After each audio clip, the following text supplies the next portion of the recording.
Bonjour à toutes et à tous dans cette nouvelle édition des webinaires Les rencontres de la RSE, webinaire qui est donc organisé par Hendrix en partenariat avec la revue Fiduciaire. Alors aujourd'hui, nous nous retrouvons autour d'un sujet complexe, la taxonomie et plus particulièrement la taxonomie verte européenne. Alors en effet, ces dernières années, la législation européenne a travaillé à mettre en place un dispositif qui impose aux entreprises de présenter la part verte de leurs activités à travers leurs chiffres comptables. Alors pour parler de ce sujet complexe, j'ai le plaisir d'être accompagnée d'Hervé Bégaud, qui est expert comptable et qui s'occupe de tout le chapitre RSE chez Hendrix. Bonjour Hervé. Bonjour Alban, bonjour à tous.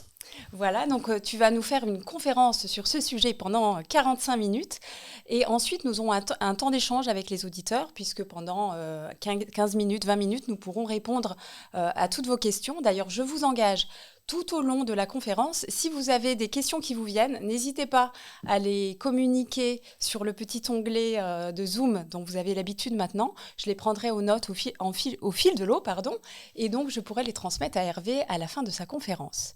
Voilà, alors avant de se lancer dans le cœur du sujet, Hervé, est-ce que tu pourrais nous présenter rapidement les activités d'Hendrix? Alors Hendrix, c'est une entité, un groupe d'expertise comptable, d'audit, de conseil. Ça a aujourd'hui environ 450 salariés. Et j'ai la chance, avec une équipe d'experts, d'animer, comme tu l'as dit, une activité autour de la RSE au sens large, et plus particulièrement sur le lien qu'on fait entre finance et données extra-financières. Alors, pour peut-être préciser quelque chose qui est vraiment particulier dans l'équipe, c'est qu'on a premièrement ce lien entre comptabilité et RSE, je l'ai dit, mais on a aussi un lien très très fort avec l'univers de la recherche. Nous en avons fait nous-mêmes, on a intégré pendant plusieurs années des thésards. Et puis aujourd'hui, on collabore notamment avec une chaire qui est située, qui est hébergée au sein d'AgroParisTech, et une collaboration très forte avec Paris Dauphine et d'autres universités. Et aujourd'hui, pour résumer rapidement nos activités, nous avons bien sûr tout ce qui touche au conseil RSE au sens large, stratégie, reporting RSE, y compris d'ailleurs le reporting obligatoire sur la DPEF. Nous animons pas mal de formations, dont des webinaires, et dont ce webinaire sur les rencontres de la RSE que nous animons régulièrement. Et puis auprès de nos clients, nous déployons un certain nombre de méthodologies, notamment sur le bilan carbone. On a plusieurs dans l'équipe qui sont agréés bilan carbone et qui accompagnent nos clients, des méthodes de mesure d'impact. Et puis notre produit phare sur la comptabilité environnementale et sociale, le fameux modèle CARE, qui est une comptabilité intégrée. Et puis, et enfin, on est auditeur RSE, on est accrédité par le COFRAC depuis de nombreuses années maintenant. Et puis, on a déjà la recevabilité pour auditer également les entreprises, les sociétés à mission. Et donc, on va pouvoir auditer. On a d'ailleurs commencé à auditer nos clients sur cet aspect audit, cet aspect société à mission. Voilà en gros qui on est et ce que nous faisons, notamment avec mon équipe. Merci beaucoup. Alors maintenant, pour entrer dans le vif du sujet, donc de la taxonomie verte européenne, comme c'est un sujet complexe et c'est aussi un sujet nouveau, on va peut-être commencer par la genèse de cette taxonomie verte, ses ambitions, ses objectifs, voilà, poser un petit peu le cadre. Effectivement, c'est bon de rappeler que la taxonomie verte européenne est née de cette ambition qu'a portée la Commission européenne, notamment en 2018, avec ce fameux New Deal, Green Deal plutôt, avec quand même un engagement de plus de 1000 milliards d'euros sur les enjeux RSE. Donc l'objectif était de financer la transition vers une croissance plus durable et surtout d'aider au fléchage des investissements vers plus de green, plus de durabilité. Et donc aujourd'hui, la taxonomie verte européenne est finalement, comme je le présente ici, fait partie d'un des 10 points qui font l'ossature de ce plan d'action. Et vous voyez, il y a 3 grandes parties qui permettent un certain nombre d'ambitions qui permettent d'orienter les flux de capitaux vers l'investissement durable. L'aspect aussi suivi et gestion des risques, notamment des risques environnementaux. Et vous voyez qu'on parle beaucoup ici de notation RSE, de notation durable, mais aussi clarifier. On a fait la part belle aux investisseurs institutionnels notamment pour qu'elles commencent à intégrer des critères RSE dans leurs décisions d'investissement. Et puis bien sûr, et ça fait longtemps qu'on en parle, favoriser la transparence des entreprises, notamment au travers de dispositifs de reporting obligatoire. Et on a déjà eu l'occasion d'en parler durant ces séries de webinaires, le CSRD, donc sur le rapport sur la durabilité.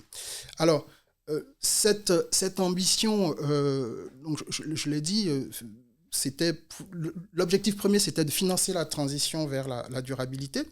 On parle aussi beaucoup d'inclusion parce que dans la durabilité, il y a un point fort qui est une orientation assez forte vers l'inclusion. C'est-à-dire qu'il ne faut pas oublier le social, il ne faut pas oublier la lutte contre la pauvreté.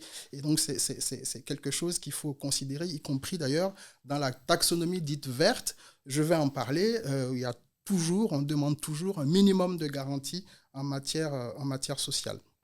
Et puis, j'ai dit que le secteur financier était particulièrement visé. En tout cas, on leur demande une contribution assez forte.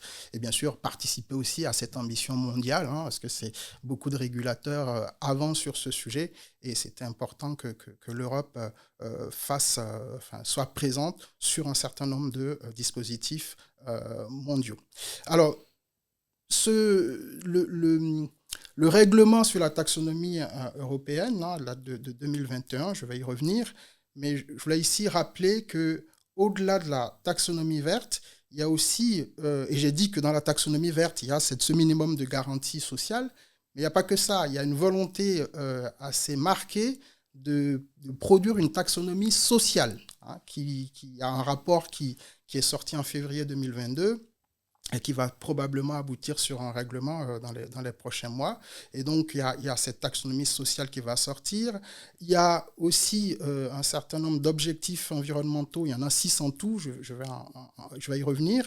Mais il y en a 4 qui ne sont pas encore traités par un règlement. Donc, il y a une volonté de poursuivre sur la taxonomie verte avec les 4 objectifs qui manquent. Et puis, il y a un point aussi intéressant à surveiller dans les prochains mois, c'est effectivement le fait de décrire au-delà de la taxonomie verte des activités jaunes et rouges, c'est-à-dire des activités qui soit ont un faible impact sur l'environnement ou un fort impact. Donc c'est pouvoir faire ces catégories vert, jaune et rouge et qui vont sans doute nourrir un certain nombre de dispositifs réglementaires dans les prochains mois. Peut-être pour rappeler les grandes phases, les grands chantiers qui ont abouti notamment à la taxonomie verte, aux côtés d'autres dispositifs. C'est effectivement en décembre 2016 la mise en place de ce groupe d'experts qui en juin 2019 devient un groupe d'experts techniques. On a passé de la notion de finance durable à la notion de groupe d'experts techniques. Et c'est eux qui ont produit ce fameux rapport en mars qui a abouti sur le dispositif, le règlement européen sur la taxonomie. Et puis, en 2020, il y a eu ces travaux que je viens de citer sur la taxonomie verte, jaune et rouge. Il y a un premier rapport qui est sorti en mars 2021. Et en février 2022, la publication du fameux rapport sur la taxonomie verte, la taxonomie sociale. Alors, plus précisément,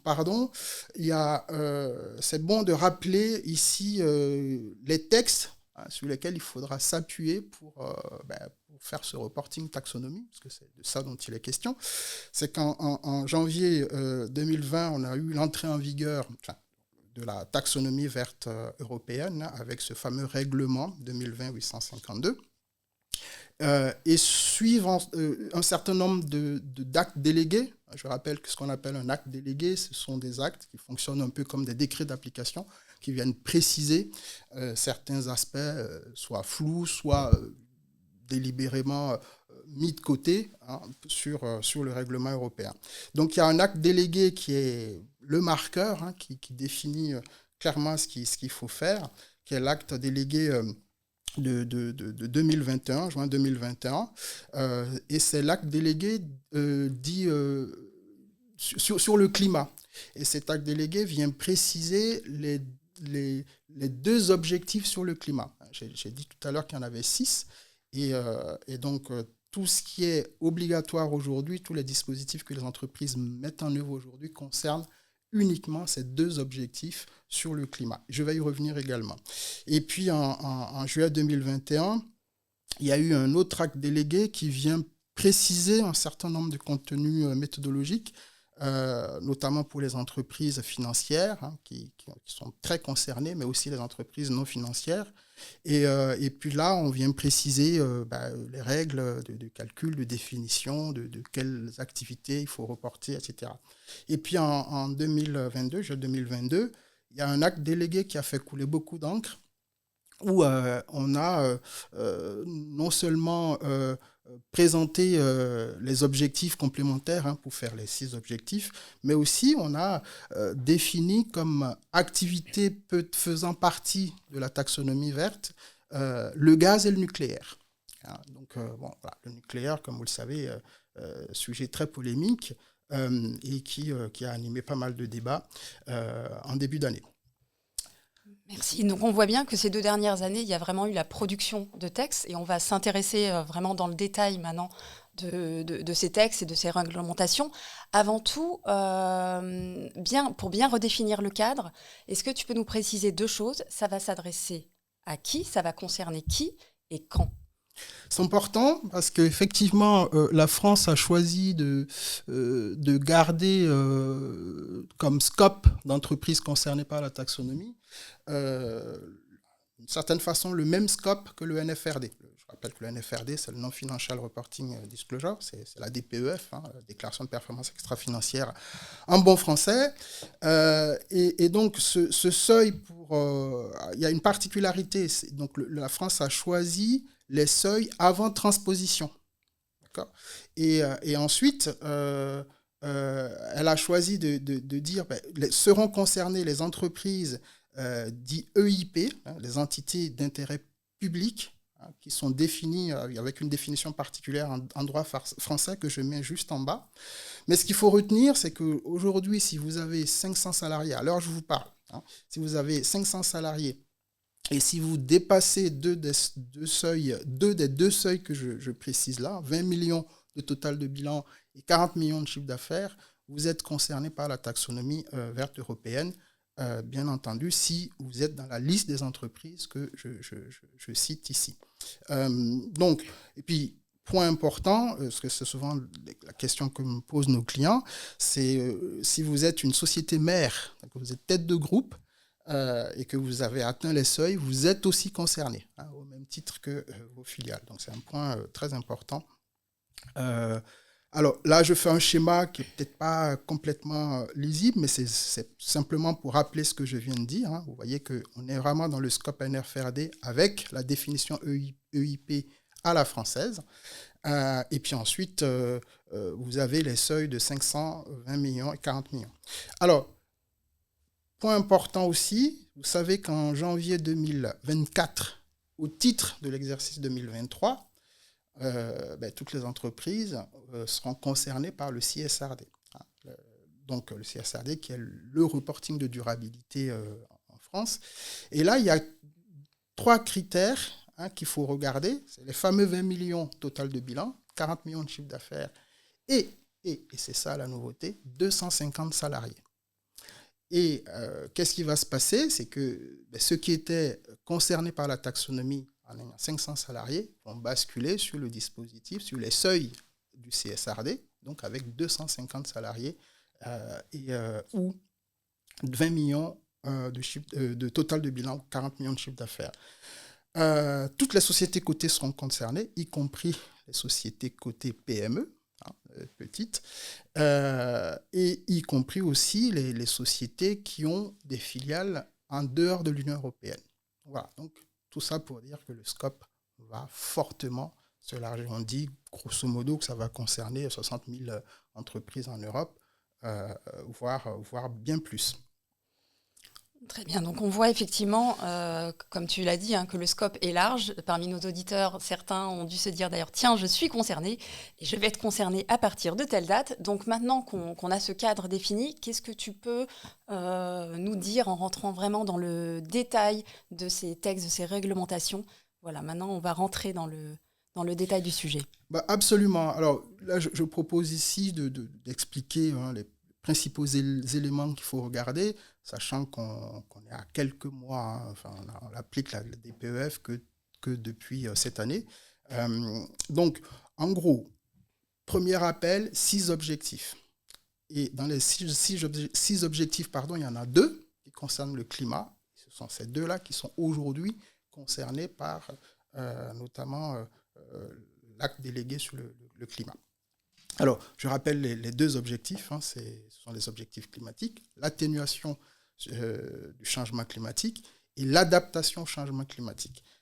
Pour préciser de quoi on veut parler, l'idée ici, c'est de pouvoir identifier les activités éligibles à la taxonomie pour ces 2 objectifs, objectifs sur le changement climatique.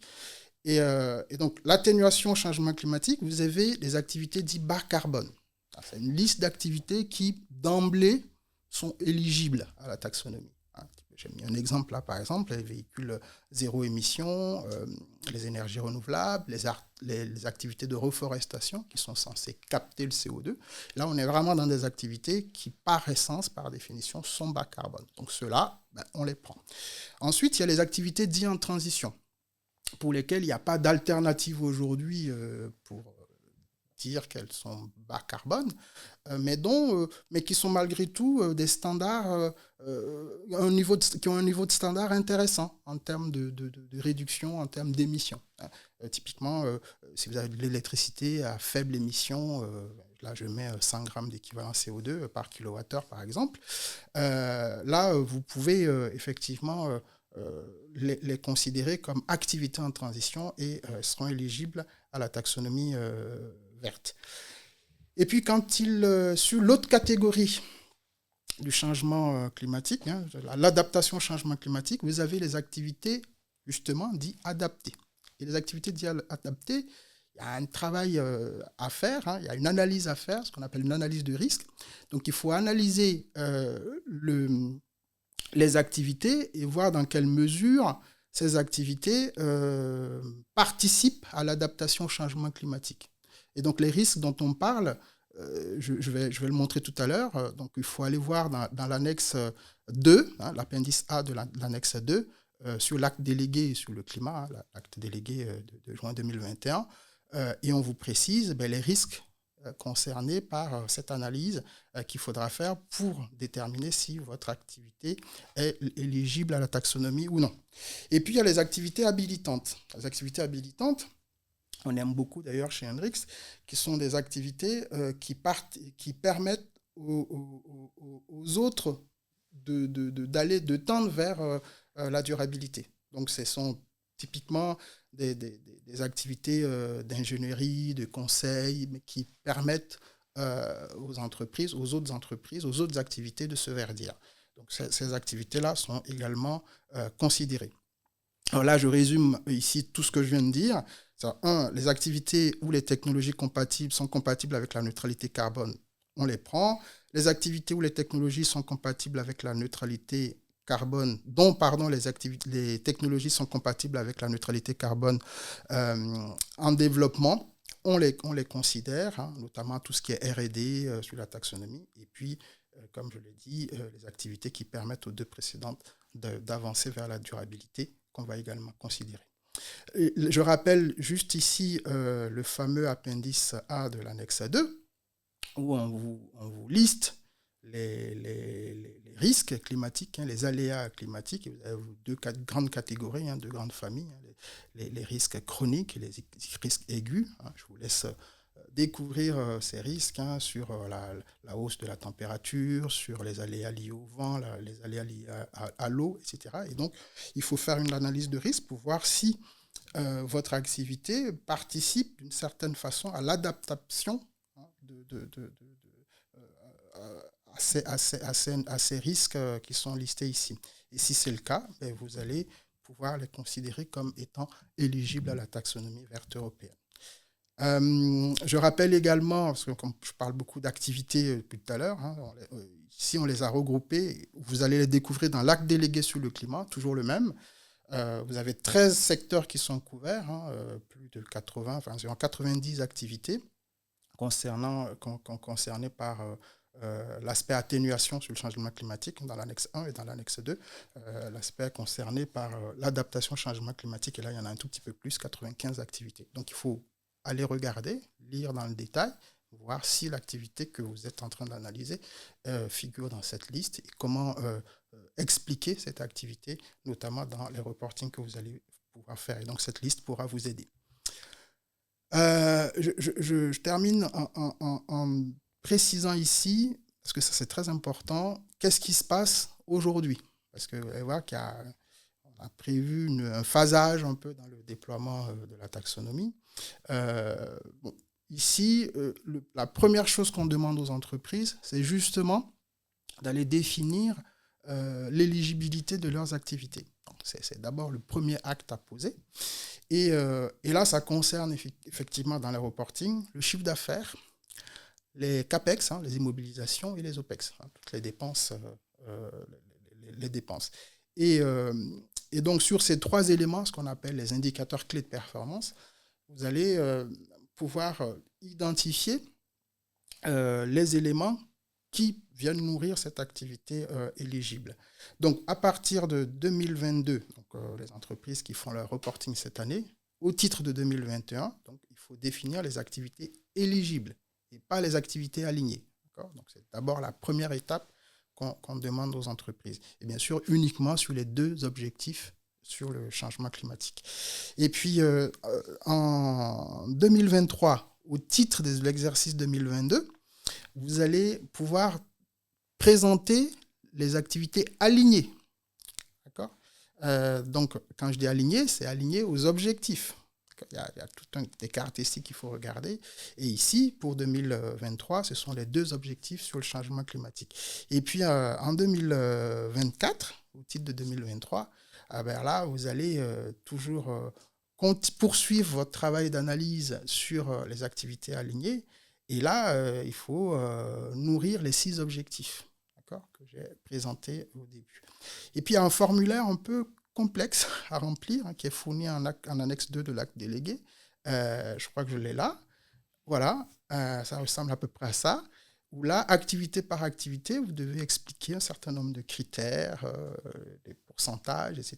Bon, on ne pourra pas rentrer dans le détail. Et puis, vous voyez, sur la troisième bloc ici, on vous demande aussi de présenter les éléments, montrer que l'activité n'a pas un impact significatif sur les autres objectifs environnementaux.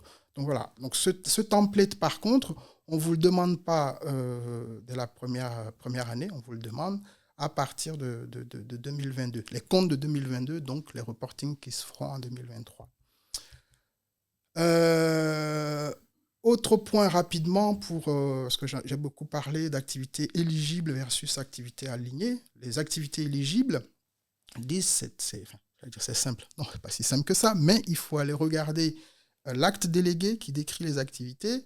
Et puis, il y a eu un travail au niveau de l'Union européenne d'aller codifier ces activités. Et il y avait déjà une codification existante qu'on appelle les codes NAS. Les codes NAS, ce sont des activités la liste des activités économiques. Il y en a, je crois, à peu près 600 activités qui sont codifiées.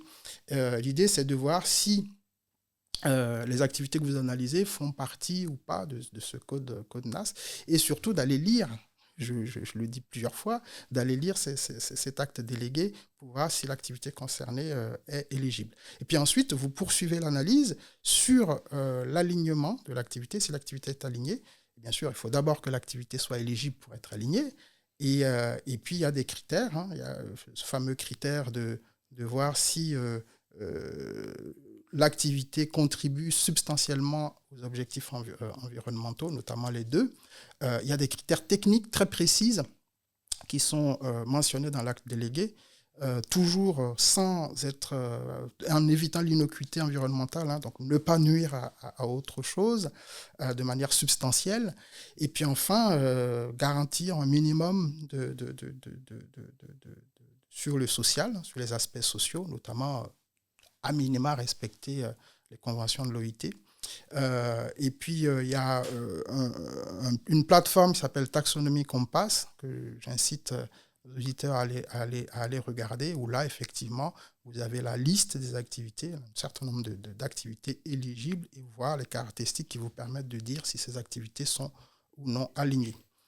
Donc voilà, je passe sur cette slide qui ne fait que résumer ce que je viens de dire sur les activités et leur classification.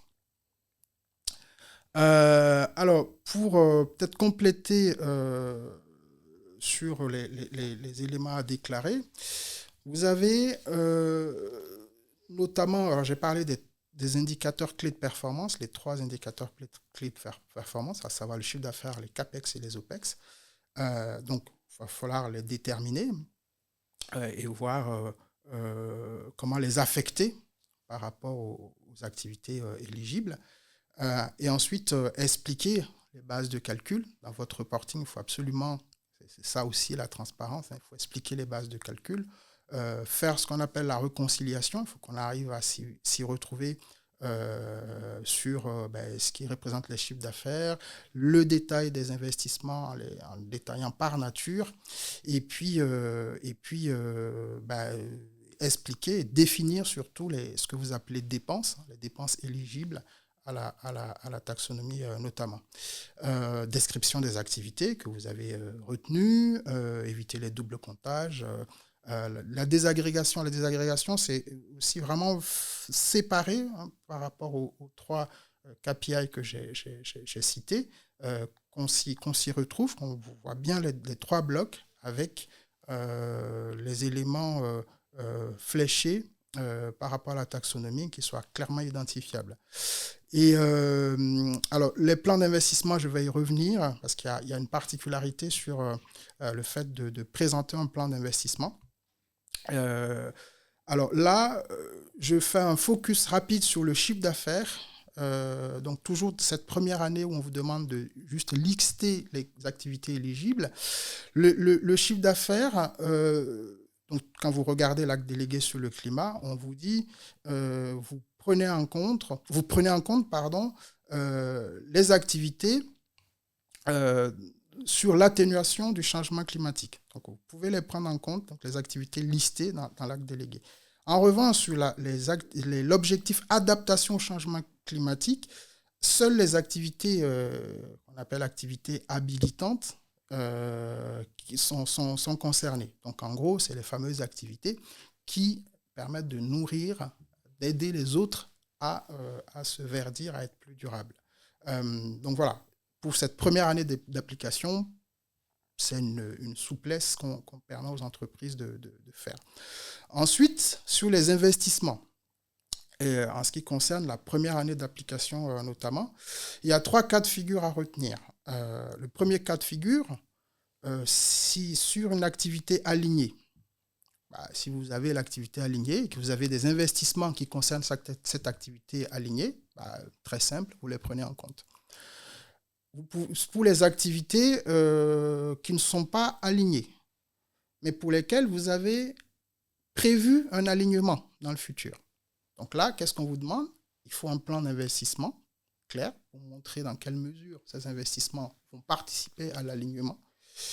Et donc un plan d'investissement sur 5 ans.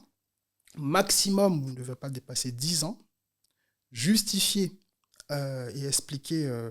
Il faut apporter un certain nombre de justificatifs, donner des preuves de cet alignement futur et surtout obtenir une validation des instances dirigeantes de l'entreprise. Donc, si vous respectez ces conditions-là, vous pouvez retenir ces investissements comme activité alignée. Et puis, il y a un dernier cas de figure où là, ce sont des investissements dits spécifiques. Là, vous ne cherchez pas, vous n'êtes pas forcément dans le cadran à activité alignée ou activité éligible à activité alignée. Simplement, vous investissez parce que vous avez un souci particulier sur des aspects environnementaux. Voilà, donc c'est très spécifique, un investissement pour éviter quelque chose. Là, d'emblée, on vous demande que vous pouvez évidemment les prendre en compte. Point particulier, je crois que je termine là-dessus. Sur 2021, vous voyez qu'il faut quand même aller très loin pour définir les CAPEX, et il faut qu'ils soient alignés. Donc la question a été posée notamment par les entreprises, mais oui, mais sur 2021, vous nous demandez de juste lister les activités éligibles. Donc pour les investissements, ça va quand même loin. Et la réponse qui a été donnée, c'est de dire, voilà, prenez les 3 cas de figure, et puis vous pouvez tout à fait les appliquer sur les activités éligibles. D'accord ? Donc, pas besoin d'aller décrire les activités alignées pour pouvoir nourrir le reporting sur les CAPEX. Mais vous verrez que malgré tout, c'est un tout petit peu plus compliqué. Je passe vite sur les OPEX, parce que c'est un peu le même scénario, hein, sauf que là, on vous donne la nature des dépenses, R&D, rénovation des bâtiments, contrat de location, et puis les dépenses liées à l'entretien d'actifs qui sont retenus comme qui sont des actifs corporels qui nourrissent justement la taxonomie.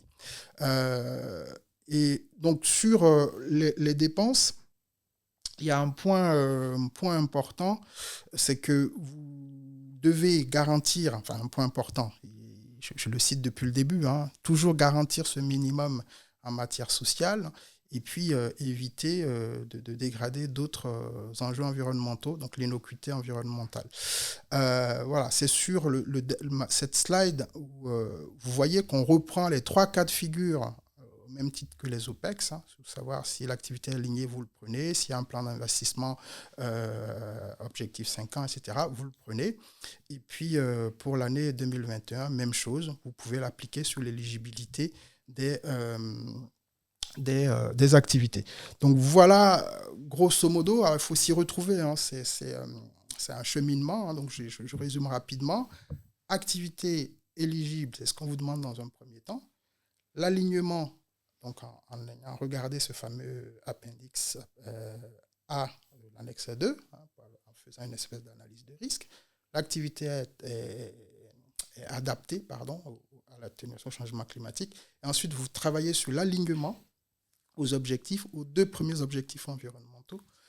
Et vous verrez que, je l'ai dit d'ailleurs, en 2024, ce sera sur les 6 objectifs. Voilà. Si vous faites ça, vous êtes taxonomie compatible. Merci Hervé.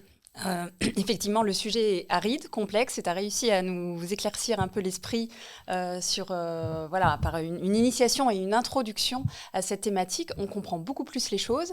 Maintenant qu'on a le cerveau rempli de tas d'infos, on arrive au moment où il faut un petit peu se souvenir des idées phares. Qu'est-ce que tu pourrais nous dire ?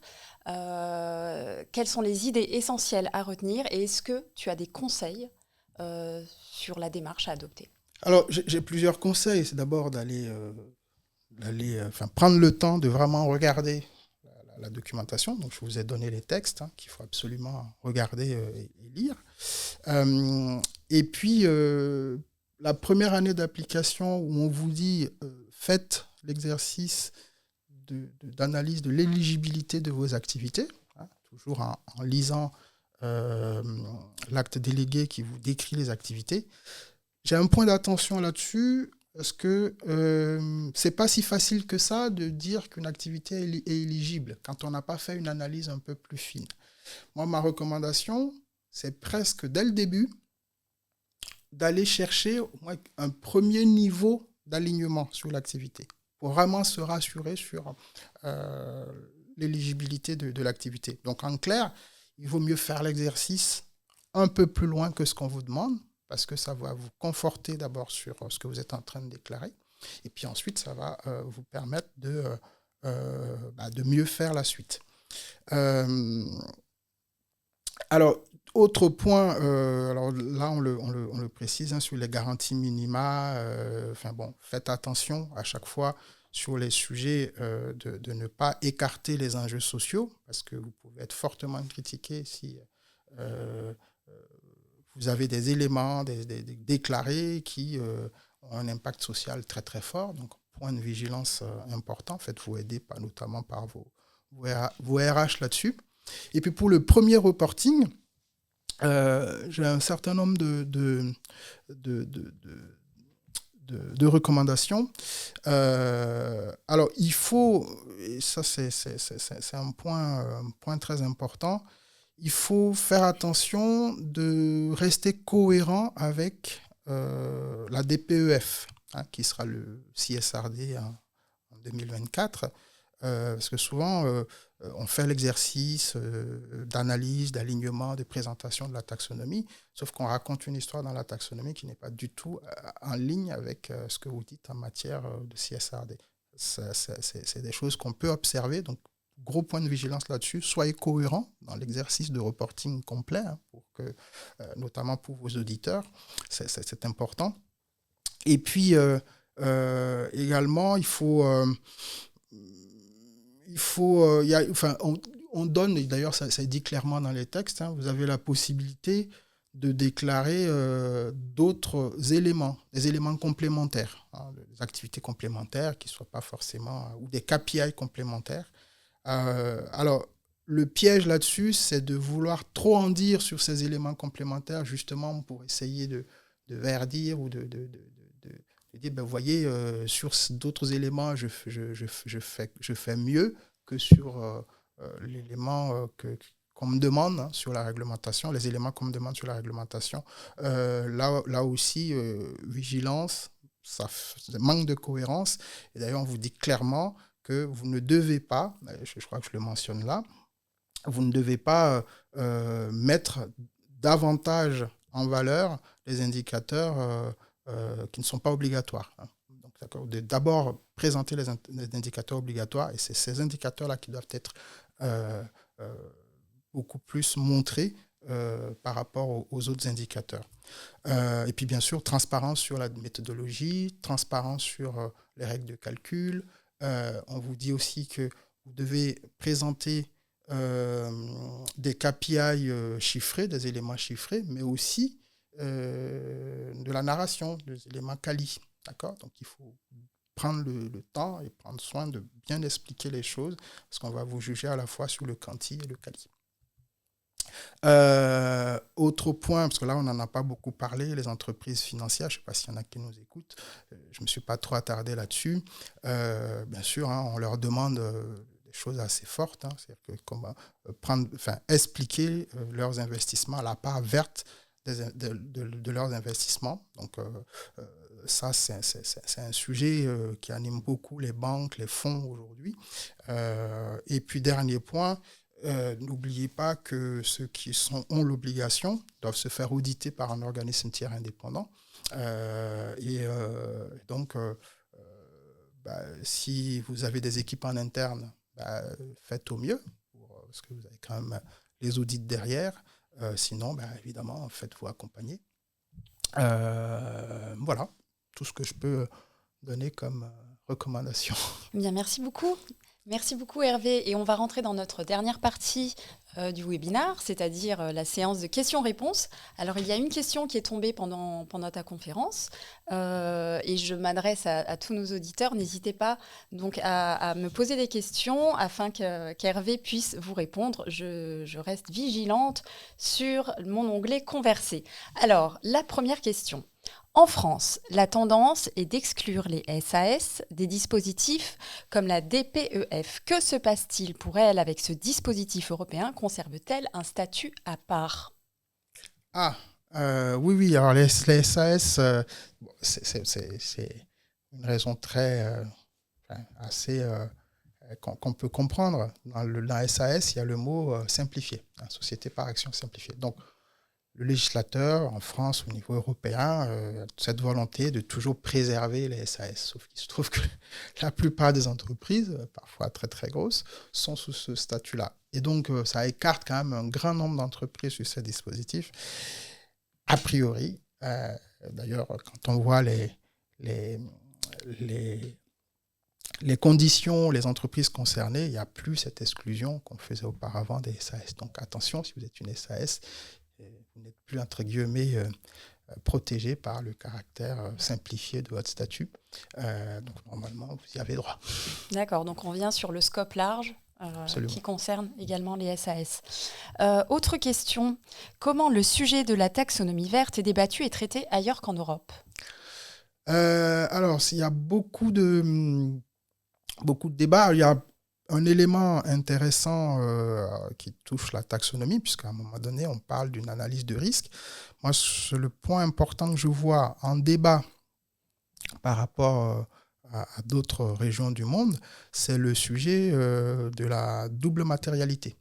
En Europe, on a pris cette position que les analyses devront se faire de manière double, c'est-à-dire qu'à la fois, on analyse le risque des enjeux environnementaux sur le modèle d'affaires de l'entreprise, mais aussi le risque que l'entreprise fait courir sur les écosystèmes naturels.